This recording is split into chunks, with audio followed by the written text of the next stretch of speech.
We will now consider log number 3726 by Mr. Banks. For what purpose does the gentleman seek recognition? I have an amendment at the desk. Will the clerk please distribute the amendment?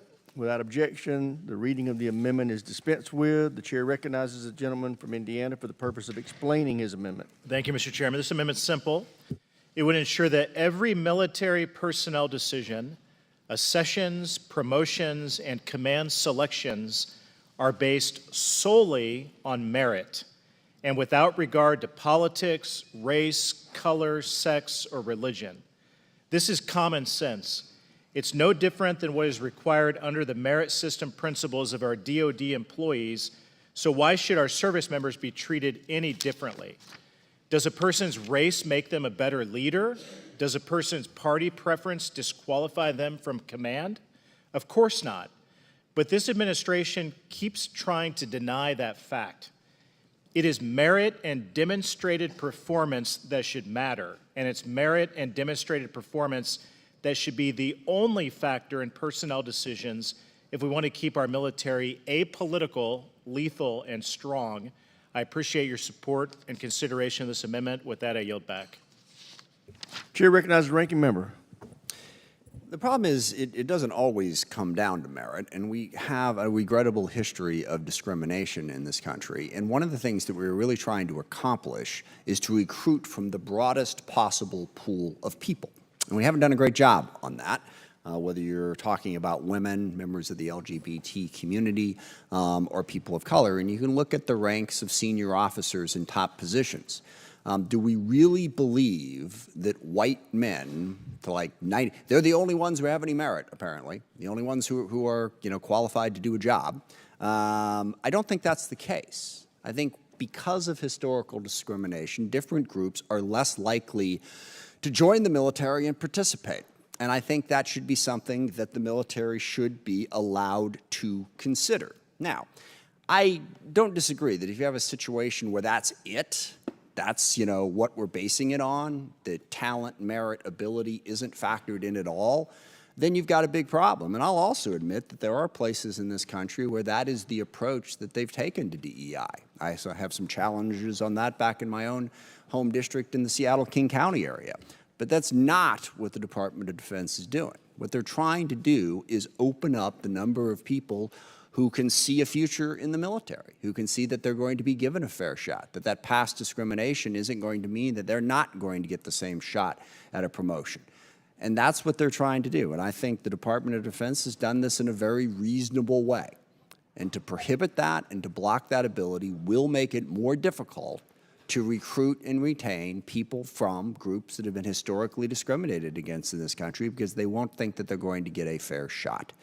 That is the reason for doing this. It's not to eliminate merit or ability. It's to understand that if you're going to be fair, you have to go beyond that based on the history of this country and the history of service. I think this is a mistake, and I would urge members to vote no on the amendment. Do we have any? Okay, Mr. Waltz. And Mr. Chairman, I'd like to speak in support of this amendment, and I frankly, as much as I respect the ranking member, couldn't disagree more stringently. No cadet, no American should be chosen or not chosen based on their skin color. And unfortunately, in these elite institutions, when you elevate someone for any other reason than merit, then you are not choosing someone who arguably has outperformed them. And we continue to raise these issues because we continue to have cadets, family members, military service members coming to us saying that they were not chosen, demoted, or what have you because of their skin color. And that is unacceptable, and clearly this committee needs to intervene. I just had a case last week, the #1 cadet in an ROTC unit. His entire life had dreamt of being a pilot. He did everything right. He was the top of his class. He was an engineering major. And he was approached by his head of his professor of military science and said they were under a lot of pressure. They had never had an African-American female. And he was now going to be #2 and she was going to be #1. And that cadet has since quit the program and quit the Air Force. And I know that's anecdotal, but it is a steady stream of these cases coming to our office. So clearly, there is an issue. Clearly, there may be something that was good and well-intentioned, something to address past wrongs, and the pendulum has swung too far. I encourage my colleagues, I think, to follow something that's absolutely common sense. We cannot fight past racism with more racism. Merit should be the only consideration. I yield my time. Chair recognizes Ms. McClellan. Thank you, Mr. Chairman. Unfortunately, what this amendment does is go farther and say that you can't give any consideration to race or national origin or sex. And in doing so, you leave in place the disproportionate impact that Jim Crow has had on our military. Right now, Black service members make up 9% of active duty service members, but only 6.5% of generals. Blacks make up over 20% of the American population, and in some states even more than that. And yet, because of the history of discrimination and segregation in the military, many are less likely to even want to try to apply. And the way I read this amendment, it would make it more difficult to focus recruitment at HBCUs or to specifically expand the pool of minority individuals who could be recruited. Now, last year I told you all a story about my uncles. I'm gonna remind you of that. I had 8 uncles, born and raised in the Gulf Coast of Mississippi between 1918 and 1938. And when they joined the military, because for them, the only option, because they weren't allowed to go to school after the 8th grade because no school educated Black children in Mississippi beyond the 8th grade, their only options were the military or as laborers. When they joined the military, including during World War II, they weren't allowed to fight. They were not allowed combat duty. The only opportunity available to them was as cooks or laborers. And the stories they brought back home to their children about how they were treated, I'm gonna let you guess whether any of their children had any desire to join the military. And I could spend in 14 hours talking about the lasting legacy of slavery and Jim Crow and how it has led to this disproportionate representation of minority communities in our military, but I don't have enough time. That disproportionate impact did not go away with the wave of a magic wand when Truman ordered the military desegregated, when the Civil Rights Act was passed, when the Voting Rights Act was passed. Left to its own devices, it cannot be undone. That is not reverse racism. That is redressing the legacy of racism by saying we want our military to reflect the diversity of the country that it protects. We want our officers to reflect the diversity of the country they protect and the men and women that they lead. Because if you can't see someone who looks like you in a position of leadership or in service, you won't feel welcome. As a matter of fact, after years of being told you're not welcome, you won't assume you're welcome. And this amendment does more than just say you won't be given a job solely because of the color of your skin. It says we can't even consider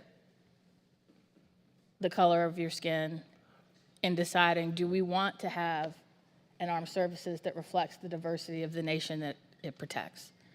And the way this amendment is written, I urge my colleagues to vote against it. General yields back. Chair recognizes Mr. LaLota. Thank you, Chairman. The gentlelady from Virginia speaks with passion, but I do want to correct some facts that were offered. According to usafacts.org and many other websites, every branch of the military, apart from the Marine Corps, had a higher overall representation of racial minorities than the United States population. However, representation varies depending upon service branch. In the Army, 21% of the soldiers are Black or African American, totaling 97,000 troops. The percentage is 50% higher than the 14% in the U.S. population, showing they have a more substantial presence in the Army. With respect to the Space Force, Mr. Chairman, it was the only branch with a higher proportion of Asian Americans in the U.S. population. The Navy has the most racially diverse military branch with 1.7 white service members for every non-white service member. So as we engage in this often passionate conversation, I just hope, Chairman, that we could do so in referencing solid facts. I yield. Thank the gentleman. Any further discussion on this? Oh, Mr. Kim.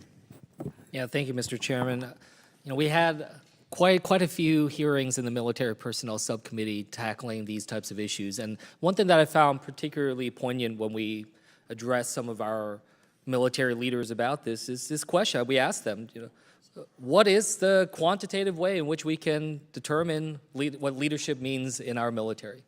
You know, how can you quantitatively determine merit? That there's always going to be some subjectivity. There's something qualitative there in terms of who is going to be able to step up. And the way that our military leaders have addressed that is by taking this approach of the whole of person. And I think that just makes so much sense to us, that you're taking into account so many different facets of somebody and not reducing them down to just sheer numbers of marksmanship or other aspects of this, but we recognize that leadership is something greater than that. So I just strongly urge us to make sure that we're not limiting ourselves and finding ourselves in this place where we think that there is some magical list of quantitative assets that we can look at and assess, you know, promotions and other aspects of military leadership. We have to take into account the whole person and every part of them. So I think that that's something that I found really poignant and very strong coming from the military leaders that we talked to through these hearings, and I wanted to share that with the full committee. I yield back. Gentleman yields back. Chair recognizes the ranking member. So I forgot one thing. One other aspect of this amendment is it puts in place protections for service members who claim actions were arbitrary or in reprisal, which means that anybody who is not promoted or doesn't get a job they think they should have got can now claim that it was because of this type of discrimination within the military and bring an action. I sure wouldn't want to be the commander of the unit who had to deal with that. I think that goes directly contrary to everything about service. I would hope that most Republicans would agree on that. So I think that is another huge problem with this amendment that would really undermine the ability of the military to do its job. I yield back. Thank you, Mr. Chairman. Any further discussion? Chairman. Mr. Fallon. Thank you, Mr. Chairman. You know, listen, this is a touchy subject because of our history. And to my colleague, of course, there was systemic racism in this country. When you think about 1 million African-American, mostly men, that served in World War II, and then they come home to a country that doesn't welcome them. They come home to Jim Crow. They come home to a place where they can't eat where they want. They don't have the freedoms and the opportunities that other veterans had, and that is a shame. That was in 1945, and every day after that, it got a little bit better and a little bit better. And when you talk about recruiting, we do have a recruiting crisis, and we should absolutely 100% be recruiting from every pond and pool that we have available in this country. I fully support that. But merit's easy to, it may be hard to define, but it's easy to recognize. And I hate to use sports analogies in a serious topic like this, but there's many factors that go into, let's say, quarterback ratings. And it's interesting that the best quarterbacks have the highest ratings. And so when you're an employer, you can tell who your best employees are. And when you look at the higher the rank, the more the responsibility, and the more lives they are responsible for. So I would ask each member of this committee to hold yourself to the same standard that you would hold our military to. If you, God forbid, you needed life-saving brain surgery, it was you or one of your children or your spouse, you would have one standard for who that surgeon was going to be. You'd want the best. You wouldn't give a rat's nuggets about what they looked like, anything about what they were. You would want the best, who they were. Why can't we hold that, particularly when we're talking about general officers responsible for hundreds of thousands of lives in some instances? That's why merit has to be the preeminent consideration. Thank you, Mr. Chairman. I yield back. Chair recognizes Gentlelady Ms. Strickland. Thank you, Chairman. Some of my colleagues seem to think that merit and diversity are mutually exclusive. It goes without saying that when someone is going for a promotion in leadership who is a person of color, they are highly likely extremely qualified, often overqualified. But I also want to point something out too. We talked about the Jim Crow South, and like Congresswoman McClellan, my father joined the Army as a young man when it was segregated. President Truman desegregated it in 1948. But let's fast forward to 2024.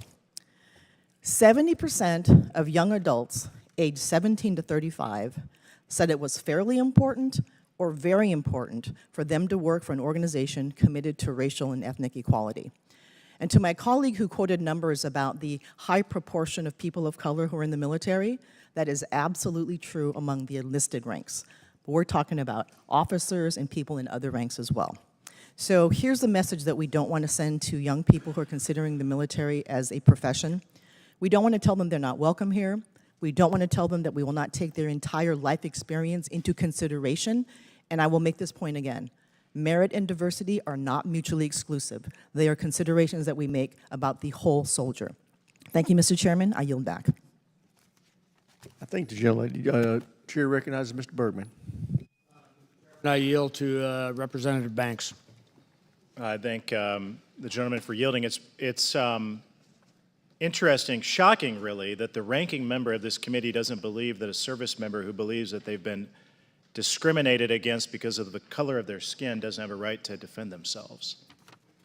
Really shocking to hear any member of the committee, especially the ranking member, suggest that a service member doesn't have that, shouldn't have that right as is spelled out in this amendment language. With that, I yield back to my colleague. Any further debate? Seeing none, so many is in favor of the amendment will say aye. Aye. Opposed, no? No. Opinion of the chair, the ayes have it. And we have a recorded vote request. The recorded vote will occur but be postponed until a later time. We will now consider log number 3727R1 by Mr. Banks of Indiana. For what purpose does the gentleman seek recognition? I have an amendment at the desk. Will the clerk distribute the amendment? Without objection, the reading of the amendment is dispensed with. The chair recognizes the gentleman from Indiana for the purpose of explaining his amendment. Thank you, Mr. Chairman. This amendment would reform the admissions process at the military service academies by focusing on objective criteria and aligning the academies with the Supreme Court's ruling on affirmative action. This amendment requires the academies to admit students based on objective whole candidate scores, based on grades, college entrance exams, extracurriculars, and athleticism. And this provision prohibits discrimination in admissions based on race or ethnicity. Currently, all the military service academies use race and ethnicity as selection criteria for admissions. Not only does this violate the Constitution, it violates the military's long-standing meritocratic principles and undermines public confidence in our military. The military service academies are elite universities which train and educate the future leaders of our armed forces. We need the best and brightest cadets and midshipmen regardless of their skin color or their ethnicity. ROTC already recruits from universities where race-based admission processes are banned. Officer candidate schools draw from a similar pool. Why shouldn't the service academies do the same? For our national security, we must uphold the ideals of our country and put hard work and service above all by restoring meritocracy to the service academies. I urge your support for this amendment. With that, I yield back. All right. Mr. Horsford is recognized. Thank you very much, Mr. Chairman. I would like to speak against the proposed amendment, and I'm just going to speak to the fact that in June, the Supreme Court issued a fundamentally flawed decision in the Fair Admissions versus Harvard case. But even within that flawed decision, authored by Chief Justice Roberts and joined by all Republican-appointed justices, the Supreme Court created a carve-out for military academies based on the, quote, potentially distinct interest of taking race into account in their admissions. These potentially distinct interests that the Supreme Court alludes to are crucial for creating an inclusive and cohesive force that can fight today and tomorrow's battles. Today, my Republican colleagues are attempting to go further than what 6 conservative justices felt comfortable doing. This amendment would jeopardize the young talent that looks to serve at our nation's military academies.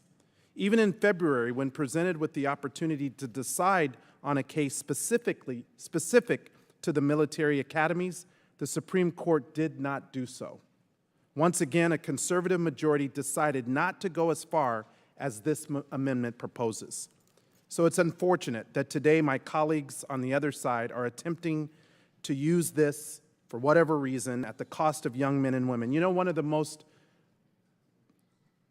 honorable thing that I get to do in this role is when I get to call each of the young men and women, regardless of background, regardless of race, and to tell them that they're being formally nominated to the military academies. It's the most rewarding part of this job. And to those young men and women, I say, do not let this backwards amendment be a hindrance to your dreams. In my time in Congress, this is what I've enjoyed most, is nominating you to serve in our academies. You deserve to be there. We want these academies to be open and accessible and inclusive. It's an honor that has come with meeting young constituents and learning about the experience that have shaped them into the leaders that they are today. Many of those lived experiences have been shaped by their lived experience, including race and ethnicity, and have made them valuable additions to our academies. Since 1978, when the Supreme Court held that colleges and universities can administer race-conscious admission policies, our nation's schools, including our service academies, have been made better for it. So amendments like these do not address our national security issues. They do not promote the economic opportunity and security that joining the service can bring, and they definitely don't do anything to unify our nation and honor those who make the sacrifice to serve.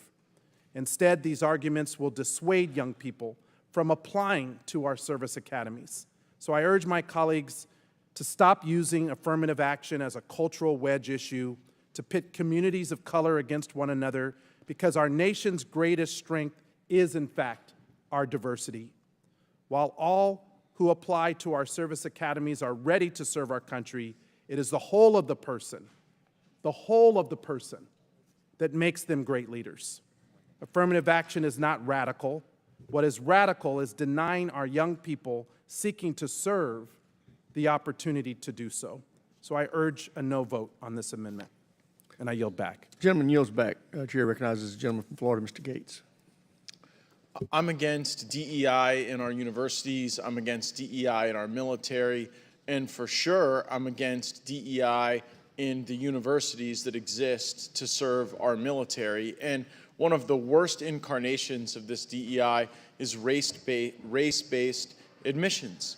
We should not have race-based admissions anywhere in the United States of America. And while the Supreme Court deferred that question, it's deferred to us, the policymakers. And our policies are best served when we have a system that is based on merit. Like, diversity is not the greatest strength of this country. Merit is. We are stronger because we've had the most meritorious ideas, the most entrepreneurial businesses, the best weapon systems, the bravest people. Like, there are a whole lot of pretty effective fighting forces throughout the time in human history that were highly capable and highly lethal, that weren't highly diverse. Not a lot says that that's the dispositive question on the battlefield. At the same time, while it's an honor for us to go and nominate folks to our service academies, an incredible honor, it's a stain on that honor when admissions isn't based on merit alone and on achievement alone. The reason it's an honor is because what you're telling a young person in your community is that their patriotism is worth a $500,000 investment from the U.S. taxpayer to advance their leadership opportunities and their service to the country.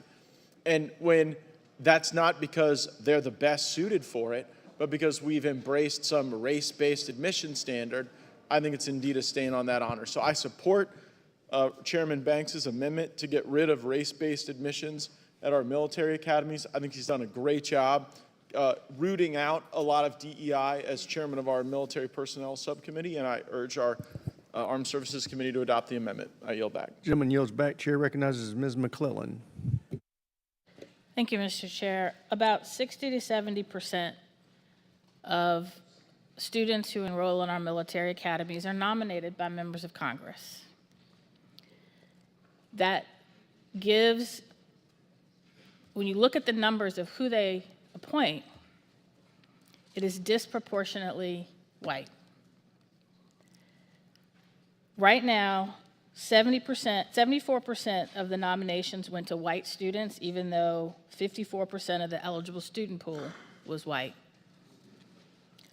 Only about 8% went to Hispanic students, even though they make up 22% of the eligible pool.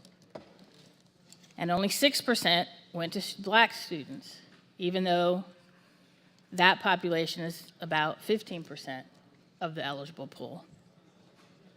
Do you really believe that merit is that disproportionate to the population? If so, we've got a bigger problem that we need to address. And what this amendment does, again, says you can't consider it at all. Does that mean that when I do my Military Service Academy Day, I can't go target students at Virginia State University? Would that be construed as making a decision based on race? Does that mean that I can't focus on trying to recruit more people to apply who are Black or Hispanic? We've got a problem in America we don't want to talk about. But burying our head in the sand and weaponizing DEI to score political points is not going to fix the problem of race in America. Focusing on making sure that our armed services reflects the diversity of the country it protects, and that the officer corps reflects the diversity of the country it protects, will make us stronger and will make us safer. And amendments like this are counterproductive and, quite frankly, offensive. I yield back. Gentlelady yields back. Chair recognizes the gentleman from Georgia, Mr. Scott. Thank you, Mr. Chairman. Ms. McClellan hit on some of my points, and that we all get to a point and make recommendations. And I will tell you, in my recommendation process, I never look at the race of the candidate, but I do ask how many I had apply and based on race. And I get very few applicants that are African American, and it bothers me. I want you to know, it bothers me. And I say this only to bring back that reapportionment may have something to do with this, and the way the districts end up being so skewed one way or the other from the standpoint of who we see in our pools. I would suggest to you that we ought to take a look at who, there are a lot of members of Congress that don't take the nomination process serious. And Mr. Horsford, you said it's one of the biggest honors you have is calling your, for me too, it is. But we have members of Congress that don't even recommend or make nominations to the military academies. And I would just suggest to you that I think those people need to be called out. And I think that if we look at who's not making the nominations, that we would find a correlation there.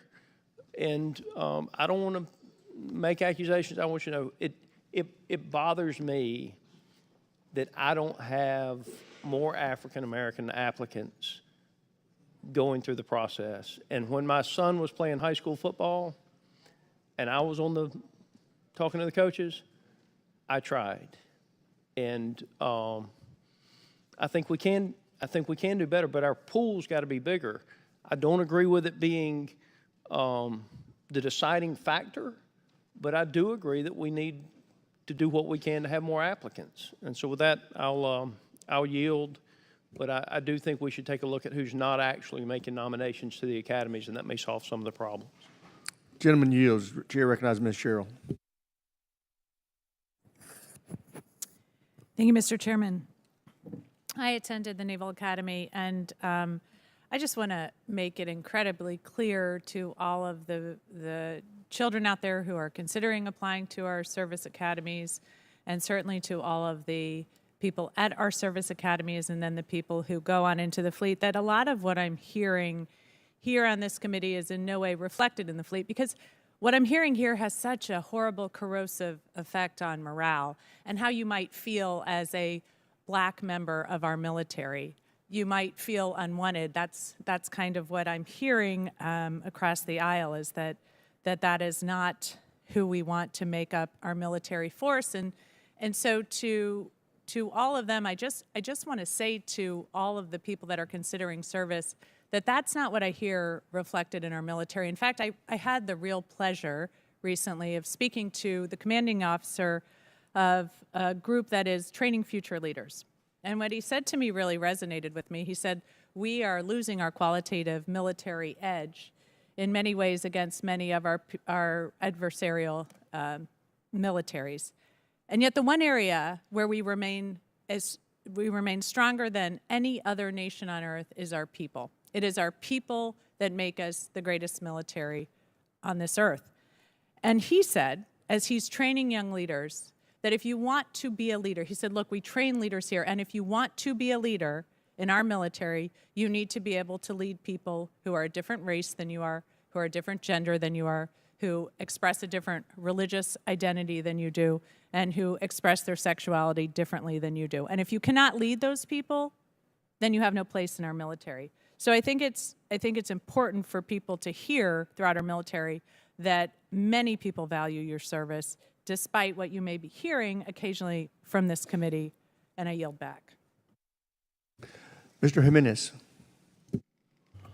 Thank you, and I'm going to vote in favor of this for a number of reasons. And I'm Hispanic, and this country has given me, so much. And it's not because I'm Hispanic; it's because of what I can do. I find it offensive to me personally that somehow you think I need a helping hand. I don't need a helping hand. I can do it all by myself. DEI, diversity. Yeah, I think diversity in America is great. Inclusion is great. Equity, there's the problem, all right? Because equity allows you to be inequitable.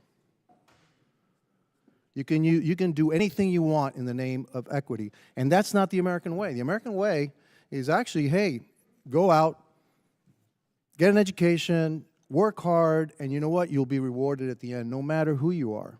And so, for me, I don't care who's in that fighter. I don't care what color, gender, et cetera they are. I just want them to be the best. And to say that somehow I got to give some group a leg up, I find that also offensive, because everybody here can compete. Anybody in the United States can be anything they want to be. You can't be a colorblind society if you are color conscious. If that drives your decision, that means that you're not a colorblind society. And we need to get to a colorblind society where everybody knows that they can get to wherever they want through their own, sweat equity, intelligence, studying, I just find it amazing that, we need help. I need help. You need to give me a helping hand. Thank you very much. I don't need your helping hand. Thank you, and I yield back. Gentleman yields. Chair recognizes Ms. Slotkin. I think it's important, given that this amendment is trying to overturn what the Supreme Court enshrined a year ago, what Justice Roberts enshrined a year ago, which was keeping a reflection of diversity in receiving applicants and approving applicants into our service academies, where that came from. And I would offer that everyone who served in uniform on this committee has served under one of the 35 people, the 35 four-star generals, who wrote a letter, an amicus brief to the Supreme Court. Joe Dunford, Bill McRaven, Dick Myers, Mike Mullen, Hugh Shelton, people who served and were nominated and appointed under both Democratic and Republican administrations, 35 military leaders who told the Supreme Court in no uncertain terms that if the court constrained our ability to recruit and retain a diverse officer corps, it would damage our ability to fight and win our nation's wars. Those retired officers wrote, quote, "History has shown that placing a diverse armed forces under the command of a homogeneous leadership is a recipe for internal resentment, discord, and violence. By contrast, units that are diverse across all levels are more cohesive, collaborative, and effective." So the author of the amendment and others who are supporting it, who have not served and led in these exact scenarios, are four-star leadership making this recommendation, and Justice Roberts listened to those leaders and even acknowledged their amicus brief specifically in the Supreme Court opinion, eliminating racial considerations for most admissions in our military academies. I just think that if we're trying to understand how to lead the best fighting force in the world, we need to listen to the people who have actually led the best fighting force in the world. That's the collective 3- and 4-star generals of the last 35 years. They're represented in this brief. And I recommend that everyone check themselves before voting for this amendment. The idea that the system right now is based exclusively on merit with the numbers that we have in our officer corps does not reflect reality. So if you want to do something that protects the strength of the military, listen to the 3- and 4-star generals, listen to Chief Roberts, and I strongly urge my colleagues to oppose this amendment. Gentlelady yields back. Chair recognizes Mr. McCormick. Thank you, Mr. Chair. We all have our own unique experiences that form who we are and what our opinions are of this very controversial topic. I'm no stranger to that myself. Most of you know that I was in the military for over 20 years myself, and my first experience was applying for a scholarship for the Marines, which I lost to my high school buddy who happened to be African American because he was better than I was. He got the scholarship, not me. And the only person left in the military that's still around after all these years, because I'm getting old now, is a guy named Brian Kavanaugh, who's now a 3-star general, who happens to be African American because he got promoted faster than I because he was better than I was. There's my two experiences in the Marine Corps. What's interesting, as a Marine officer instructor who taught at Morehouse College, who taught at Spelman, who taught at Clark Atlanta and Morris Brown before it was defunct, my experience was very difficult to keep my cadets in the ROTC unit when they went to do internships at Koch, and they were offered huge sums of money because everybody wanted to recruit them. Everybody wants diversity. It's good for business, and it's good for the military too. I want diversity in the military, and I think we should recruit accordingly. I really do. Absolutely put your focus on that and try to recruit the best people out there, because you're going to be competing against Coca-Cola and some of the best IT people and the best salespeople out there, because diversity is good for business and it's good for the military. But what I would hate to see is that somebody looks at my friend Calvin Austin or Brian Kavanaugh and says, man, you're there because you were a quota, not because you were that good. I want to see that they believe that these guys were better than me, that they deserved it because they're just that good. And that's been my experience, and that's what I want to make sure that when we say we believe in merit, I believe these guys are better. I believe that they are the best. And I believe that's why they got recruited, they got the scholarship, and they got the promotion that they deserved. And I don't think there's anything wrong with supporting a merit-based system based on that. And as a matter of fact, I think it would be really good if we focused on making people feel more patriotic about their country, about the flag, so they believe that they wanted to join the military, instead of thinking that it represents the worst of us. So I think our efforts should really be focused on going out there and recruiting the right people, recruiting diversity, making people feel good about this great country of ours and that it's worth defending. And that will be our best recruiting tool of all. Thank you. With that, I yield. Gentleman yields. Chair recognizes Ms. Sewell. Thank you, Mr. Chairman. I take great personal pride in nominating students from my district each year to the military service academies. An effort to undermine the ability of members of Congress to select academic candidates in their districts, the districts that I know best. I know my district better than anyone. And to suggest that I don't is harmful. Selection is already rigorous, merit-based process. Suggesting that a candidate score and the merit are not at the core of the process is misleading. I think one of our colleagues said it best. Merit and race are not mutually exclusive. And I really want to lean in to something that our Republican colleague from Georgia said. We should all be trying to do better outreach in trying to find the very best candidates to attend our military academy. When the Air Force Academy class is only 4% Black, you can't tell me that our military or our service academies spend too much time, too much money, or too much attention on diversity. We only can win when we have the very best players on the field. And there is no way you can tell me that 4% minority or 4% Black represents the very best that we could do. I submit to you, it does not. And given the level of vitriol in our comments today, I can only think that it will set back my efforts to try to recruit the very best and brightest from my district. And that is truly worrisome to me. And not only is this amendment harmful, I think it's hateful. And I urge my colleagues to oppose it. I want to yield the rest of my time to the gentlewoman from Virginia. Thank you, Mr. Chair.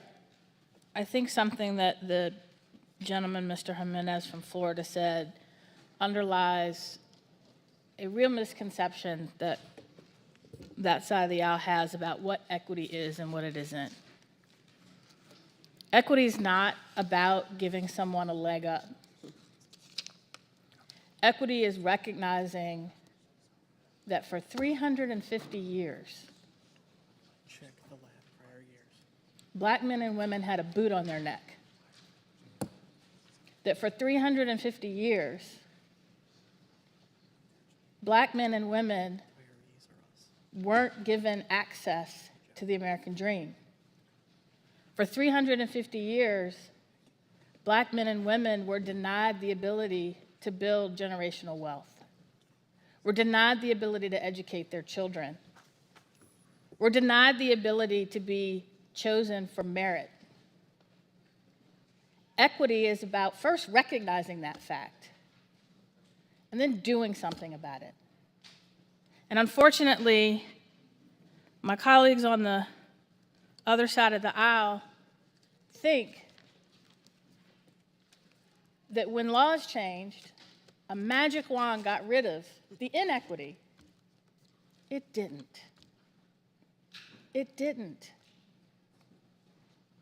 But we have tools at our disposal we can use to address it in our education system, in every system. And what this amendment does is say, we're not even going to allow you to consider what barriers somebody had in their way and whether they can be overcome. Because you fundamentally don't understand what equity is all about. And I hope at some point we can fix that. Thank you. I yield back. Chair recognizes Mr. Fallon. Thank you, Mr. Chairman. You know, I have to say that our greatest strength in this country, greatest country history's ever known, isn't diversity, it's equal opportunity. And talent, skill, and ability comes in all shapes, sizes, and shades. And I was writing some notes a few minutes ago and wrote about, I think it's ironic in some sense because we seem to have the same goal, just two different pathways. And then I heard one of my colleagues talk about the fact that there are some members of this committee that don't want Americans of certain extractions to feel welcome in the military. And then my heart started racing, and I got angry, and my blood started boiling, because that is a condescending, lazy, and wholly inaccurate, ludicrous, and absurd shot. That has no bearing whatsoever. I agree that we should be looking at the whole person and their experience, not their pigmentation. Because let's be very honest here, this country, I think, is far more classist than it is has anything to do with having racial issues.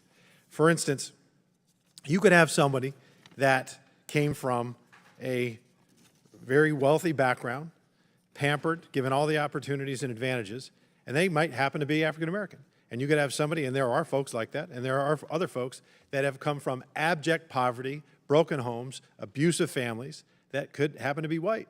And in that particular instance, if you look at the whole person's experience, that's fine. But it shouldn't be that, in that case, the African American shouldn't given any advantage over that particular person that happens to be Caucasian. It's about their life experience. And we do root for the underdog in this country. And so when I heard vitriol and hateful in this committee, I haven't seen vitriol, I haven't seen hate. I've seen love of country, I've seen disagreements on occasion, and I've seen a lot of respect across the aisle. So I think that we should sharpen our comments and not devolve into some of these other committees that we all see, of which I sit on one. I know this is a delicate topic, and we should learn from the past, but one of my colleagues made a very good point too, that if you want to recruit from all segments of our society, you're not going to fight for a country or serve a country if you don't believe in it, if you don't believe that it is on balance good for the world. And you see it a lot, particularly on these college campuses of late, that there's not a love of country, there's a hate of country. You're not going to get anybody that's suspect, that has those kinds of suspicions about the United States of America to sign up and serve. So promoting patriotism is one way to solve this issue as well. Mr. Chairman, I yield. Chair recognizes Mr. Vasquez. Thank you, Mr. Chairman. And I want to talk just briefly here on a success story of diversity in our military. Not sure if you're all familiar with the Navajo Code Talkers, but between 400 and 500 Native Americans helped win a number of decisive victories in World War II in the Pacific Theater, not because perhaps they won some type of meritocracy, but because they spoke languages that enabled us to encrypt messages that gave us an advantage against the Axis powers, which was incredibly important. Now, this primarily includes the Navajo, but it also includes the Lakota, the Muscogee, the Mohawk, Comanche, Tlingit, Hopi, Cree, and Crow soldiers. They were chosen to serve our military based on the merits of who they were and the language that they spoke.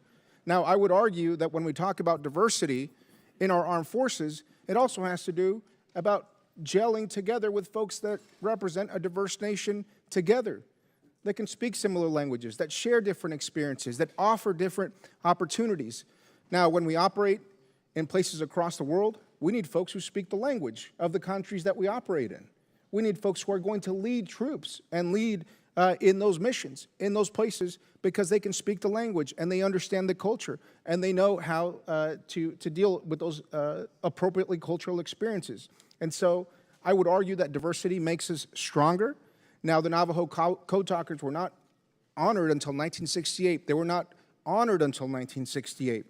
Most of them are gone today, but we honor their service because they helped us win the toughest war this country's ever fought, and it was because diversity made us stronger, and that continues to be the story today. We just have to look at it from that perspective of different races, different experiences, different ethnicities that make this country stronger. So I oppose this amendment. Thank you, Mr. Chair. Gentleman, yield. Chair recognizes gentleman Mr. Alford. Thank you, Mr. Chair. I love this discussion that we're having. I think it's important. Some of you have probably seen on Instagram a post of a line drawing that's done in pen and ink. And you're asked to look at this drawing and you see initially a tree. But then when you look closer, you see two old people kissing. I think that's where we are with race relations in America right now. We have the same picture, but different perspectives and different lenses that we're looking at. And where we're asked to see something a different way, there might be a hesitancy towards that, but the image is definitely there. And so I don't want to take away anything from any of the arguments made by the other side of the aisle. Ms. McClellan, I have the utmost respect for you. I think there is a disparity in our military academies right now. But I don't think it's disproportionate to necessarily who we represent. In the 4th District of Missouri, I represent 772,047 people. And I don't care if they're Democrat, Republican, independent, agnostic, they all get the same service from our offices. And so it's the same with our military academy appointments. The greatest pleasure that I have had as a freshman congressman is to be able to call up the 6 individuals this year and tell them that your life is going to be changed forever because you are going to a military academy. We have very skilled panelists on our panel. Frank Cavuti, a lieutenant colonel, U.S. Air Force retired. Andrew Swedberg, lieutenant colonel, U.S. Army. Perry Johnson, commander, U.S. Navy. And Steve Holmes, captain, U.S. Coast Guard. And Grace Townsend, working with our office, who's also a veteran, who coordinates this. And, you know, not one time has race ever come up. And I don't even know the race of the individuals when I call them. I've looked at the information, I've looked at the recommendations from the panelists.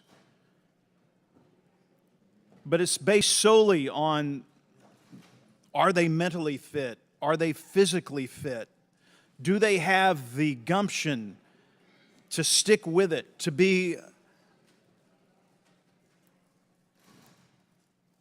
a good investment for our taxpayers of this $500,000 education?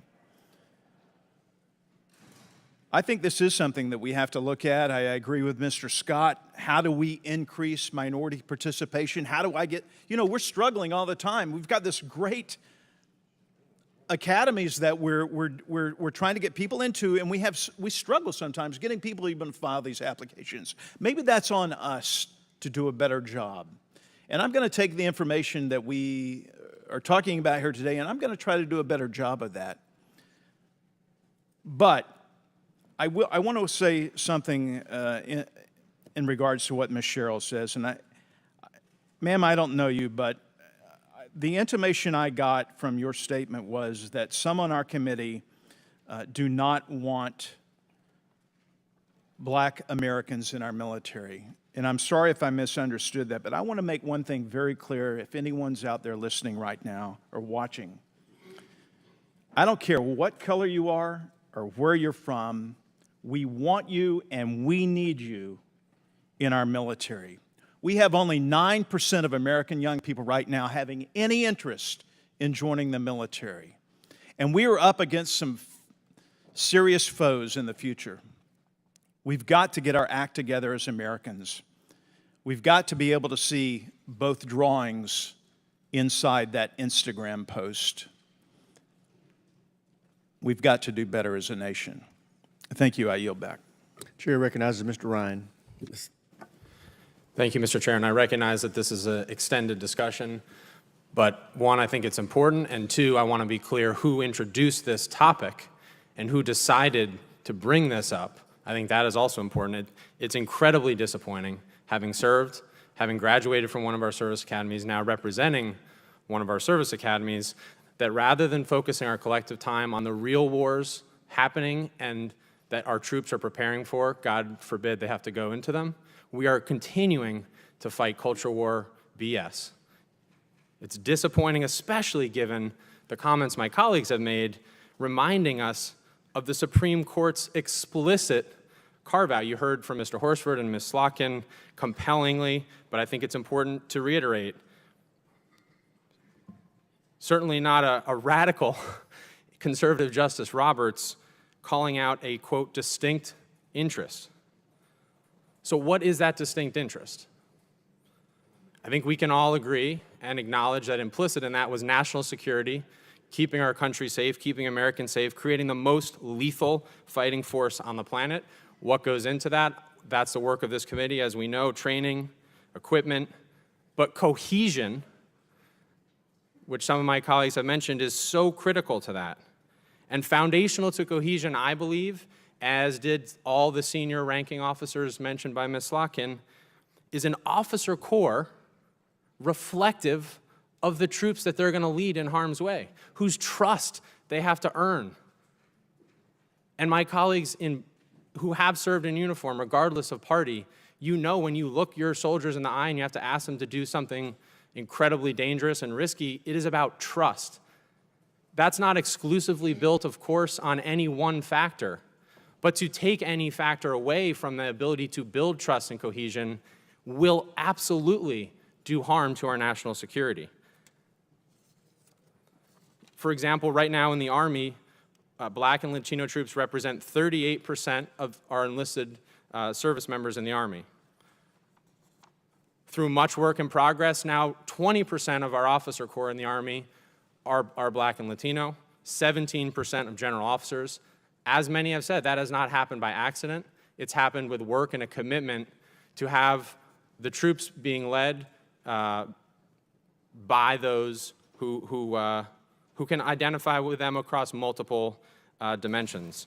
I believe, and I think many of my colleagues as well, not only is this the morally right thing to do, but is practically and materially strengthens our force out of many one to the points about patriotism is something I think we can all agree upon as Americans. So this, again, in closing, is a deliberate decision in introducing this amendment to take us backwards to a time where we were much further from the goals outlined in our Constitution that I fought for, and I think many of us did as well. And I strongly urge my colleagues to oppose this amendment. With my balance of time, I want to yield it to my Naval Academy colleague, Mr. DeLuzio. Thank you, Mr. Ryan. I'll add, and I associate myself with your remarks and so many others in opposition to the amendment. I'll add one piece of this, and I say this as a Naval Academy grad, but also someone who interviewed applicants to the Naval Academy before my time in Congress, and like my colleagues here, I have the great honor now of nominating folks.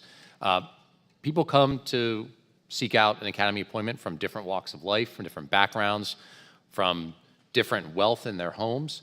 They may have experienced sexism or racism or whatever else they might have gone through, and that matters to their ability to succeed. It matters to whether they might not have had the same advantages of others, but have the potential to succeed. And one piece of this in particular in the amendment that I think goes quite another direction of locking in advantage is the requirement in the amendment that 30%, at least 30% of the composite score for admissions has to be standardized testing, when we know that the wealth of a child's family is strongly determinative and correlates with their SAT scores in particular. So it's locking in advantage for rich kids that others just don't have that same opportunity and might be able to succeed if they're given a chance.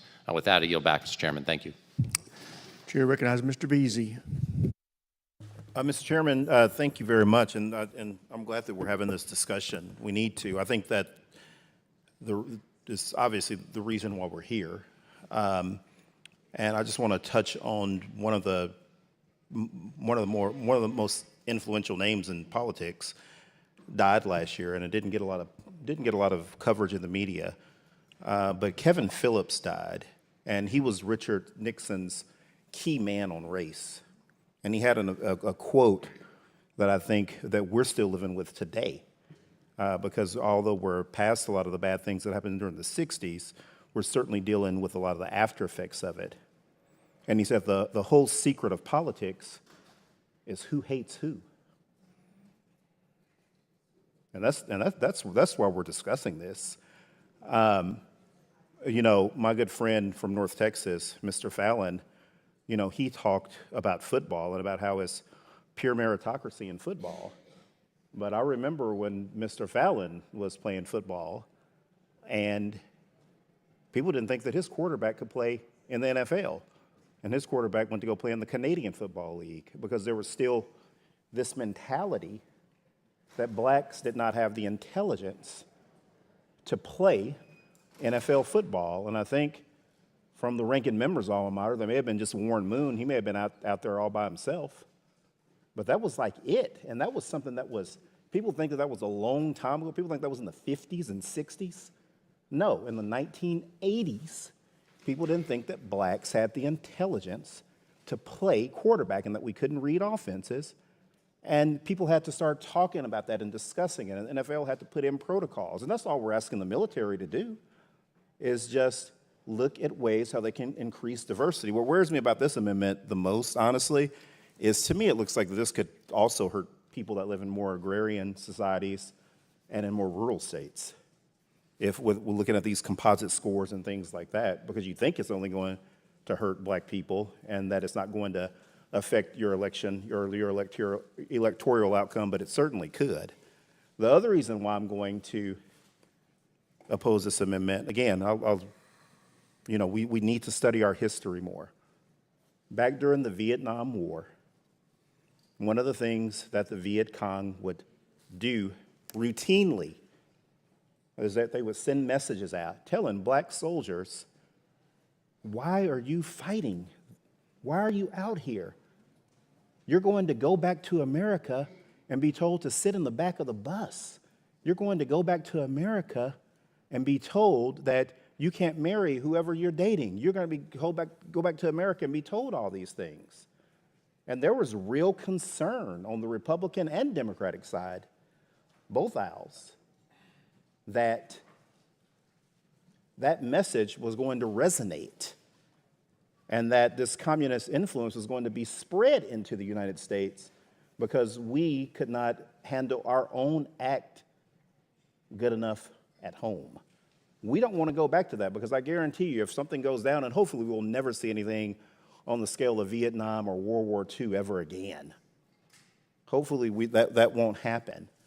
But I guarantee you that we're not going to be having this discussion because all of us, Republican and Democrats that are sitting in this room, whether we're in office or out of office, just like I mentioned before in previous discussions about the Negro soldier in the 1940s that the military begged Frank Capra to produce to try to get blacks to become more involved because we were living in the middle of discrimination.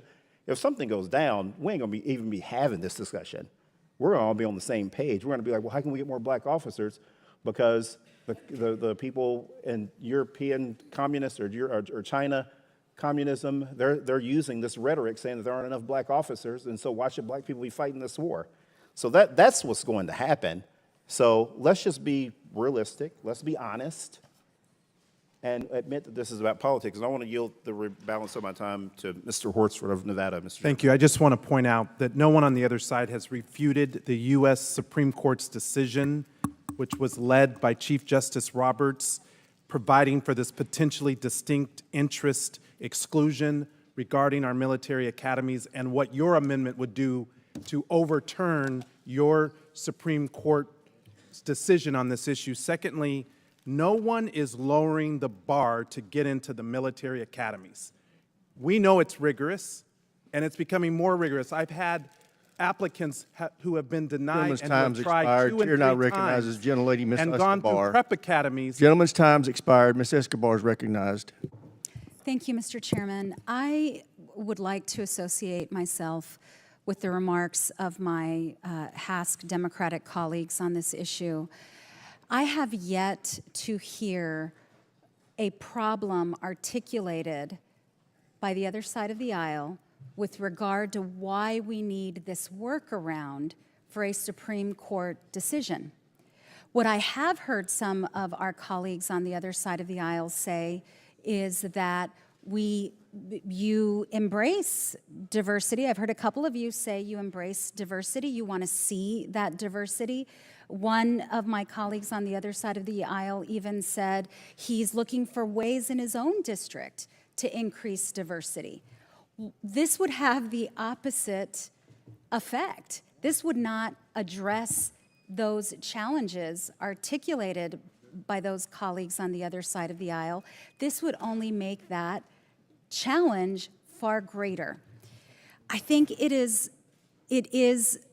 really unfortunate that we are having to spend so much time talking about this issue of how we eliminate, or actually how we work around a decision by the Supreme Court that is in place in order to ensure that our service academies create the diversity that represents our great nation and that will open doors for all of our future leaders in different parts of the country.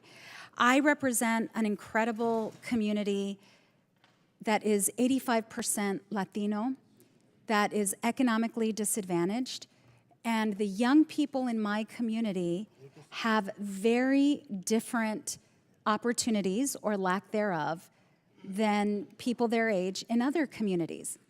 We have to recognize the inherent inequity that exists in our country, and instead of trying to move the clock backward, we should be leaning in and seeking avenues and ways to ensure that every great young woman and man in our country has the opportunities that some of you have articulated you'd like to see expanded.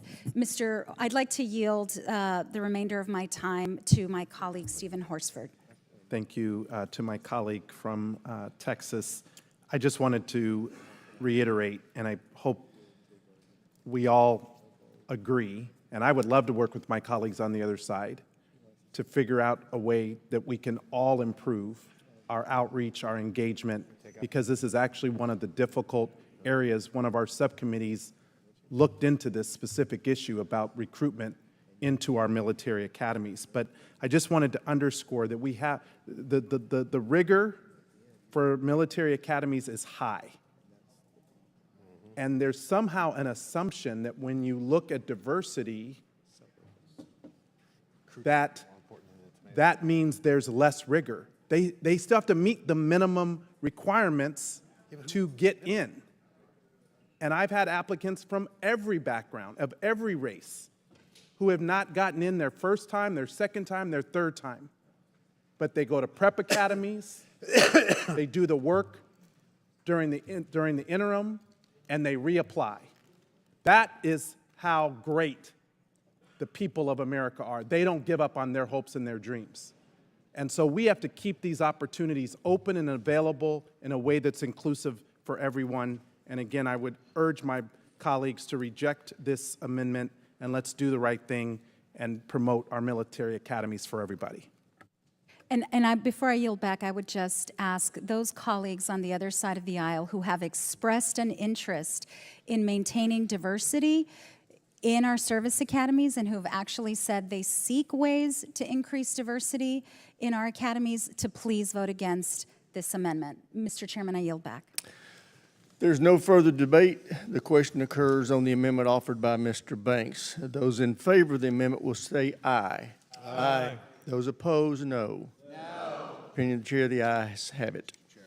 Recorded votes requested. Recorded vote will be postponed to a later date. I had hoped we would make much more progress and have a vote series before 4:30, but we just spent 2 hours on that amendment. So we probably will have our next vote series after, what? Okay,